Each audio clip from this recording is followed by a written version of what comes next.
આજે અચાનક ડીસા જવું પડશે વિચાર્યું હતું કઈ સવારનો ટાઈમ હતો નાઈ ધોઈને થઈ ગયો હતો તૈયાર અને પછી બેઠો તો પછી થોડી વારમાં મમ્મીએ કીધું કે જમવાનું તૈયાર થઈ ગયું છે જમીને પછી તું જા ડીસા આપણે જવું હોય તો પછી હું જમવા બેસી ગયો જમી કરીને પછી હું નીકળી ગયો ડીસા જવા અને ગાઈસ હવે થોડા દિવસોની અંદર હું વિચારું છું કે મોટો બ્લોગ ચાલુ કરું મોટો બ્લોગ તમને મારી આ યુટ્યુબ ચેનલની અંદર જોવા મળી જશે અને ગાઈસ મને ઓનેસ્ટ રિવ્યુ આપજો કોમેન્ટમાં કે ભાઈ મોટો બ્લોગ ચાલુ કરવો જોઈએ કે ન કરવો જોઈએ બાકી મારો ફૂલ પ્લાન છે કે મોટો બ્લોગ કરીશ જ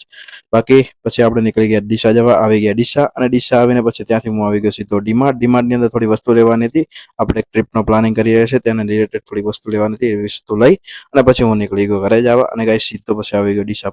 પુલ ઉપર આવીને થોડા બહુ વિડીયો ઉતાર્યા પછી ત્યાંથી પછી હું નીકળી ગયો સીધો ઘરે અને ગાઈસ મને કોમેન્ટમાં સાચે જવાબ આપજો કે ભાઈ મારે મોટો બ્લોગ કરવો જોઈએ કે ના કરવો જોઈએ બાકી મોટો બ્લોગની અંદર તમને મજા આવશે એ હું ગેરંટી આપું છું તમને ત્યાંથી પછી હું નીકળી ગયો ઘરે જવા અને ગાઈસ વિડીયો સારો લાગે તો કોમેન્ટ કરતા જજો વિડીયો લાઈક કરતા જજો અને મળીએ નવા વિડીયોમાં ત્યાં સુધી બાય બાય મળીએ નવા વિડીયોમાં બાય બાય